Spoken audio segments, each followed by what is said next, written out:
team on the road, winning 9 in a row, now 10. You know the defense is going to be inspired, Cowboys-wise, going against DeMarco Murray. But the Eagles cannot get out their way. The first game, they had 7 or 8 penalties offensively. They need to fix that part of the football team. Defensively, the same issues that have been plaguing this team since basically Coach Johnson has died, passed away. They've always struggled defensively, and they're getting even worse today. You're talking about Maxwell not being able to cover.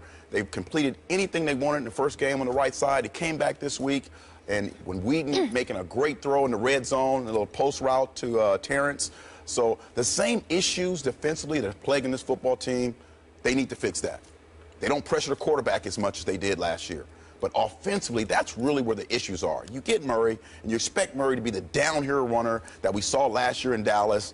They're running from a shotgun. That's not what he likes to do. That's not his style. Usually in a shotgun, they have McCoy, a guy who's able to make guys miss, who's slippery. That's not Murray's type of running philosophy. They did an outstanding job on Sproles, Dallas Cowboys did yesterday. They were inspired defense. So this can be fixed, but they first have to fix the point of running the football effectively. They need to find out. And again, are you going to install the I formation? No, they don't need to install the I formation. But offensive line-wise, you need to do a better job of sealing, giving him a hole where he can hit the hole and not go from sideline to sideline. And Chip Kelly has been successful everywhere he's been. He's going to be able to change up and make sure that his running back that he got from Dallas is able to help his football team. And the only way he's able to do that is by offensive line and getting some holes where he can run straight up and down the field. Eric Allen, I need you and folks outside of Skip Bayless. I'm talking about people that played in the NFL to define success for me. I understand where you and I are coming from. But with all due respect, I am getting sick and tired of people telling me that Chip Kelly was successful. Chip Kelly won football games. Chip Kelly never won a national championship. Right. Chip Kelly missed the playoffs last year. Chip Kelly is a good football coach. But I do believe that we have the right to sit there and say, or distinguish rather, the difference between being a winner and being good. There is a difference.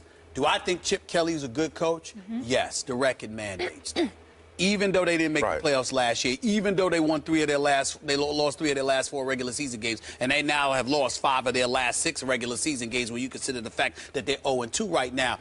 There's no arguing that in 2 seasons in Philadelphia, Chip Kelly is 10-6 both seasons. He ain't 6-10. So we're going to sit there and give him credit where credit is deserved and say he's a good coach. But there's a difference between being good and being a winner. And I have yet to see Chip Kelly validate that he is a winner. So now we look at the fact that he is no longer in college and he's on the NFL level, and now he's controlling stuff because he's the de facto GM essentially, and he's calling the shots in terms of getting guys out there. Well, or getting guys on your squad. You brought Byron Maxwell into the mix. Paid him over $60 million. I remember you, Eric. I know you could play. And I know you know when somebody is a bit overrated at that cornerback spot. For sure. Can I get an amen on Byron Maxwell? Oh, you can. Say it. Say it with me. Say amen. Amen. There we go. Because he is struggling just like the rest of the corners have struggled in that defensive I understand that, but I'm not going to get on Walter Thurman III and other cats. They weren't paid $60 million. And the safety's actually playing pretty good. That's right. Now you got to skip the problem with your inside linebacker spot. Kiko Alonso, fresh off of 2 ACL injuries, you decided to bring him in Philadelphia. He had that left knee bothering him in training camp.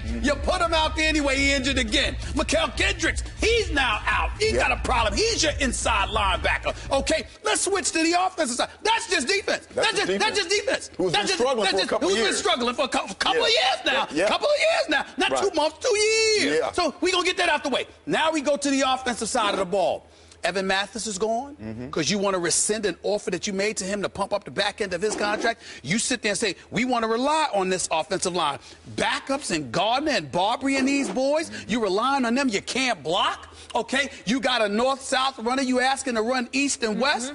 I'm looking at the Eagles' offense, and you know what I see? What do you see? Softies. Softies. That's right.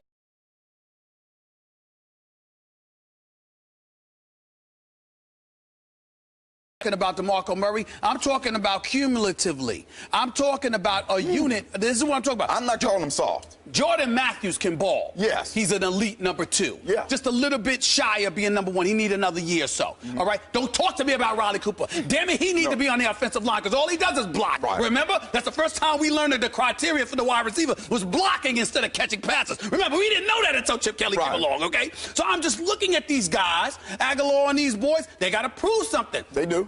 First 2 weeks, the Eagles, last point, Eagles were scoreless in 5 of the first 8 quarters of this season with that high-powered offense. You know why?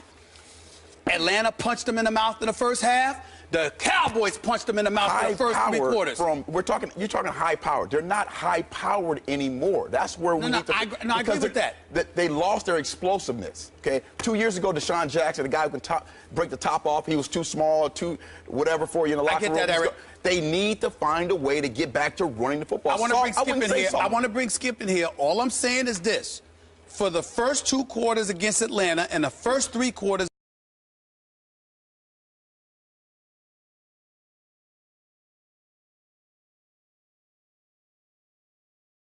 And you don't respond, that's usually the definition of soft. Now, I could be wrong, Skip, but all I know is whatever hood you want to pick, white, Hispanic, black, whatever, what's known as soft is when somebody punches you in your face or in your mouth and you have no response. That is what the Eagles have been for 5 quarters. Check those that penalties. Is a fact. Check those penalties. Yeah, too many daggone penalties. Yeah. All I'm saying to you is Philadelphia Eagles. When you're trying to punch somebody in the mouth and someone's holding you back, okay, that's penalties. I'm holding them back. All right.